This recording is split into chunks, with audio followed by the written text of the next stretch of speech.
Equatorial regions, भूमध्य रेखी क्षेत्र। The equatorial regions include all the areas of the earth. भूमध्य रेखी क्षेत्र पृथ्वी के वो सभी क्षेत्र इसमें शामिल हैं वेयर, जहां the sun reaches a point directly overhead at least once during the solar years, जहां वर्ष भर सूर्य का जो प्रकाश है वो एक ही बिंदु पर सीधा रहता है, ओवरहेड में हमारे सर पर। जिस तरीके से हमारे सिर पर दोपहर में सूर्य का प्रकाश सीधा रहता है, वैसे ही भूमध्य रेखी क्षेत्र में वर्ष भर सूर्य का प्रकाश सीधा रहता है। The equatorial region is located in the torrid zone. जो इक्वेटोरियल रीजन है, भूमध्य रेखी क्षेत्र है, वो उष्णकटिबंधीय क्षेत्र में स्थित है, उष्णकटिबंधीय में आता है। It is located on the both side of the equator between the tropic Cancer and the tropic Capricorn. It is located both side. ये जो हमारा इक्वेटर है वो दोनों तरफ है। ट्रॉपिक ऑफ कैप्रिकॉर्न कैंसर की तरफ भी है और कैप्रिकॉर्न की भी तरफ है, यानी कि कर्क रेखा की तरफ भी है और मकर रेखा की तरफ भी है। ये हमारा देखिए, इसमें ये देखिए इक्वेटर हमारा ये हो गया, और ये इक्वेटर हमारा ट्रॉपिक ऑफ कैंसर यहां तक पहुंचा हुआ, इस लाइन तक गया हुआ, और नीचे ट्रॉपिक ऑफ कैप्रिकॉर्न गया, यानी इतना हिस्सा जो हमारा आपको दिख रहा है, ये हिस्सा पूरा इक्वेटर है, भूमध्य रेखी क्षेत्र है। It is divided into the northern, ये जो है विभाजित है नॉर्थन इक्वेटोरियल रीजन्स की तरफ है, यानी ये सेंटर हो गया, तो ये हमारा ये पूर्व की क्षेत्र का हो गया, और ये हमारा जो है साउथ की क्षेत्र का हो गया, ये हमारा साउथ वाला क्षेत्र हो गया। इस तरीके से दो भागों में ये बटा हुआ है। Look at the world map, संसार के नक्शे को देखो। The places and continents that fall in the equatorial regions are South America, Africa and South East Asia. जो स्थान और महाद्वीप स्थित हैं उसमें हमारा इस क्षेत्र में जो महाद्वीप आते हैं हमारे भूमध्य रेखी क्षेत्रों में, वो दक्षिणी America, Africa, south East Asia, ये आते हैं। अब ये जो आपको दिख रहा है बैंगनी कलर का, ये लिखा है इक्वेटोरियल फॉरेस्ट, तो जहां जहां ये बैंगनी कलर का ये कलर जा रहा है वो भूमध्य रेखी जंगल है। इन साउथ अमेरिका, तो साउथ अमेरिका ये है हमारा साउथ अमेरिका का, तो इस साउथ अमेरिका में जो कंट्रियां देश आते हैं, इस साउथ अमेरिका ये हमारा कॉन्टिनेंट है, महाद्वीप है, तो इसके अंदर जो ये देश आ रहे हैं इस जोन में, इस क्षेत्र में, उसमें हमारा लाइबेरिया है, आइवरी कोस्ट है, घाना है, गुयाना है, नाइजीरिया और कोंगो आते हैं इसमें। In South East Asia countries, South East Asia country में जो आती हैं कंट्रियां, देश आते हैं, उसमें हमारा फाउंड इन जोन, इस जोन में जो आते हैं उसमें मलेशिया, इंडोनेशिया और सम पार्ट ऑफ इंडिया और भारत और ऑस्ट्रेलिया का भी कुछ हिस्सा आ जाता है। अब क्लाइमेट, यहां की जलवायु कैसी है? The equatorial climate is hot and humid. भूमध्य रेखी जलवायु गर्म और नम्र है। देयर इज नो सीजन, यहां कोई ऋतुएं नहीं है। The most significant features of the equatorial climate is a great uniformity of temperature around the years.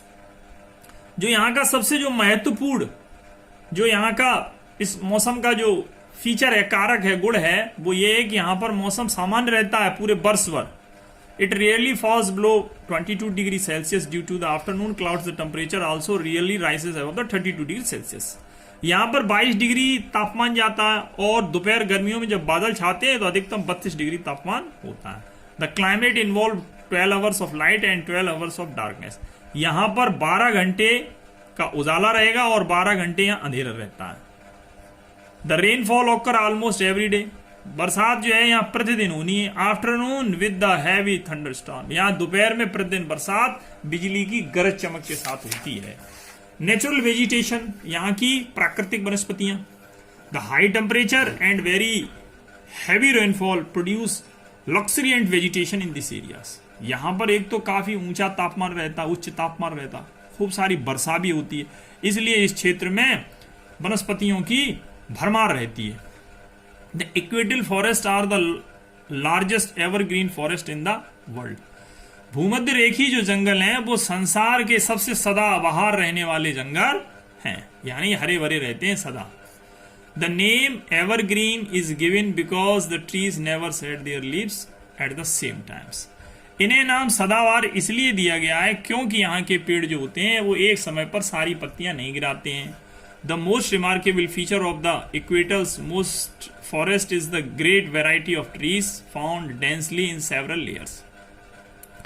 जो मोस्ट रिमार्केबल मीन्स होता है महत्वपूर्ण, जो यहाँ का जो सबसे महत्वपूर्ण जो कारक है इक्वेटल फॉरेस्ट की, जो महत्वपूर्ण चीजें यहाँ की जो हैं इस क्षेत्र की, यहाँ पर बहुत सारी वनस्पतियां पाई जाती हैं और यहाँ पर डेंसली यानी घने जंगलों की, जो घने जंगल हैं उनमें जो है बहुत सारी सेवरल लेयर, बहुत सारी परतें पाई जाती हैं।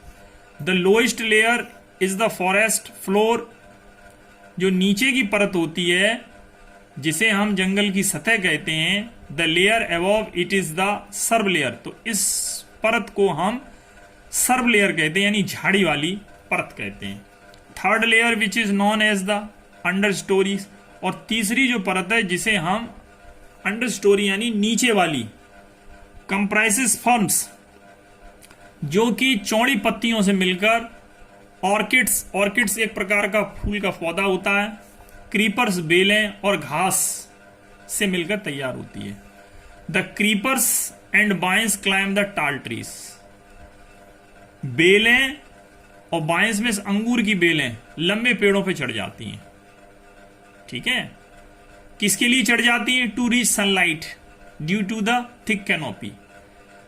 उन्हें जो है सूर्य का प्रकाश मिल सके, क्योंकि ऊपर से पेड़ जो है ना वो एक तरीके से कैनोपी बना देते हैं। कैनोपी का मतलब होता है एक मंडप सा बना देते हैं जिससे नीचे धूप नहीं आ पाती। जैसे ये सब पेड़ इकट्ठे हो गए तो नीचे पूरी छाया रहेगी, तो बेलें क्या करती हैं, पेड़ के सारे ऊपर चढ़ के सूर्य का लाइट ले लेती हैं। Equatorial forest are not so much important because they are dense, the ground is wet and swampy. जो इक्वेटल जंगल जो है वो बहुत ज्यादा इंपॉर्टेंट नहीं है, महत्वपूर्ण नहीं है, बिकॉज क्योंकि दे आर डेंस, ये घने हैं। द ग्राउंड इज वेट, इसकी जो जमीन है वो एक तो वेट है, नमी वाली है, एंड स्वाम्पी और दलदली है। Construction of road is almost impossible, और यहां पर अगर कंस्ट्रक्शन भी करते हैं, सड़कें भी बनाते हैं, तो यहां सड़कें बनाना भी बहुत कठिन है। एंड ट्रांसपोर्ट इज डिफिकल्ट, और यातायात का साधन भी कठिन है। वाइल्ड लाइफ, जंगली जीवन, लाइक वेजिटेशन, जो ऐसे वनस्पतियों की तरह, यानी जो वनस्पतियां विभिन्न प्रकार की पाई जा रही थी, वनस्पतियों की तरह animals life in the equatorial region is found in evidence. Evidence का मतलब प्रचुर मात्रा। जिस तरीके से वनस्पतियां पाई जाती हैं वैसे यहां पर जानवरों का जीवन भी इस क्षेत्र में प्रचुर मात्रा में पाया जाता है। And in the great variety, और यहां पर विभिन्न प्रकार की वेराइटी पाई जाती है। वेराइटी का मतलब विभिन्नताएं पाई जाती हैं। The equatorial forest is a natural habitat. Equatorial के जो जंगल हैं वो गोरिल्ला, चिंपांजी, मंकी बंदर, एलिफेंट हाथी, राइनासोरस, गेंडा, हिप्पोपोटामस, दरियाई घोड़ा, flying fox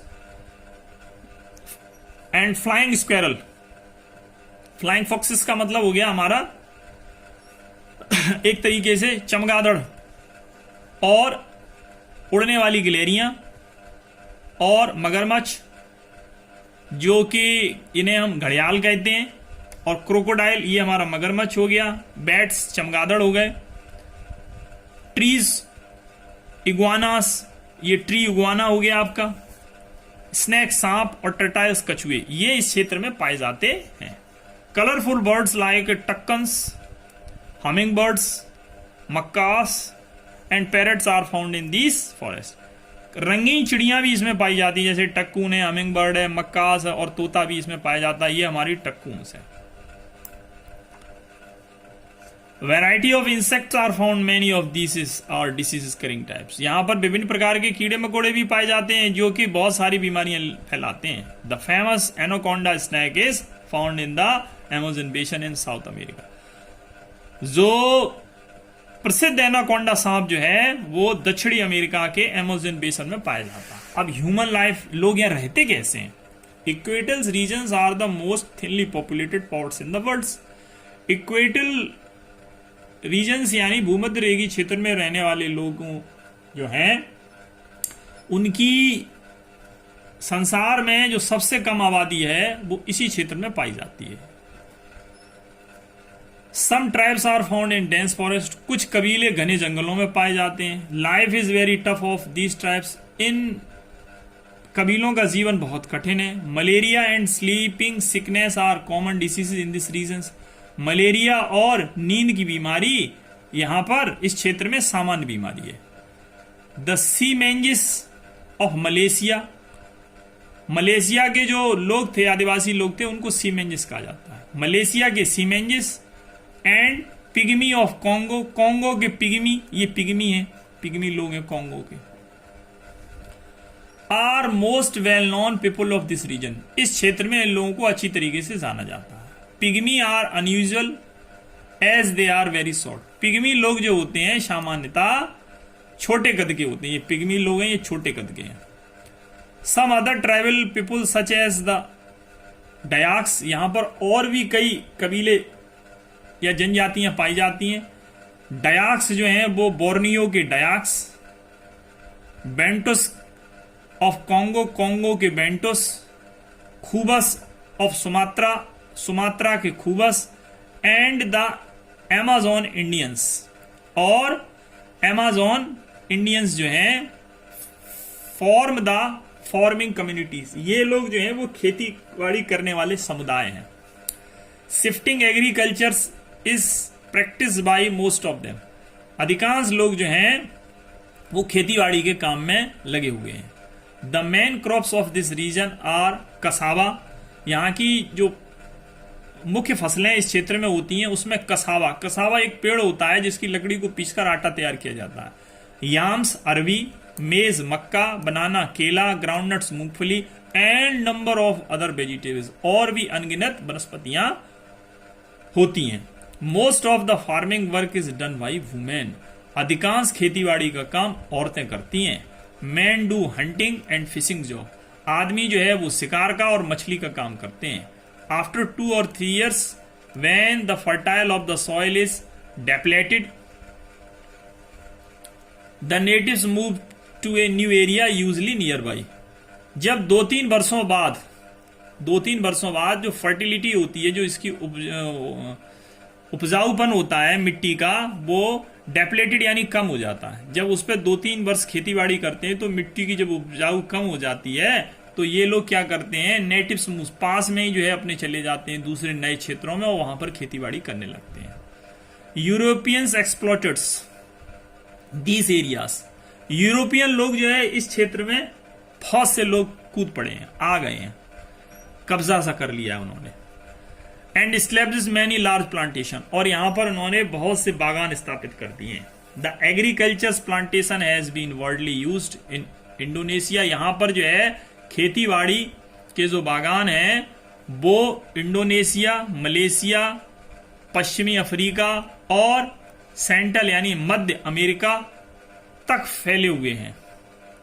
the crops such as, यहां पर जो फसलें होती हैं उसमें टी, चाय, कॉफी, कहवा, रबर एंड कोको, कोको जिससे चॉकलेट बनाई जाती है, are grown on the large scale in this plantation, इन बागानों में इन्हें बड़े स्तर पर पैदावार इनकी की जाती है। The dense vegetation of this region has made mining very difficult, यहां द डेंस वेजिटेशन, यहां की जो वनस्पतियां वो घनी है, इसलिए दिस रीजन, इन क्षेत्रों में माइनिंग का मतलब होता है जमीन से खोदकर कोई चीज निकालना, तो माइनिंग का जो काम होता है वो बहुत ही यहाँ कठिन है। बट इन सम एरियाज, लेकिन कुछ क्षेत्रों में mining is carried on a large scale, लेकिन कुछ क्षेत्रों में ये खदान का काम बड़े स्तर पर हो रहा है। एग्जाम्पल, उदाहरण के तौर पर copper, diamond and gold in Congo basin, Congo basin में जो है तांबा, हीरा और सोने का काम हो रहा है, यानी उसकी खुदाई हो रही है। टिन इन मलेशिया, मलेशिया में टिन की। पेट्रोलियम इन सुमित्रा, जावा, बोर्नियो, सुमित्रा, जावा और बोर्नियो में जो है पेट्रोल। बॉक्साइड इन गुआनास इन साउथ अमेरिका, बॉक्साइट का मतलब एल्यूमिनियम, एल्यूमिनियम जो है वो गुआना और साउथ अमेरिका में हो रही है।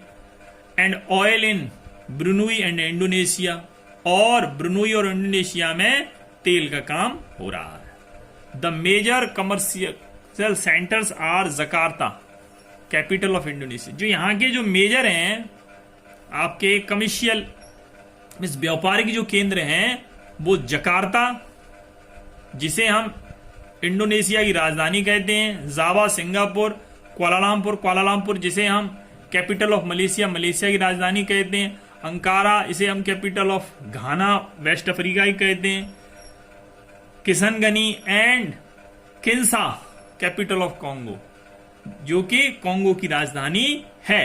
ये सभी के सभी जो है यहाँ के व्यापारिक केंद्र हैं। आपका लेसन फिनिश हो गया है। जय हिंद।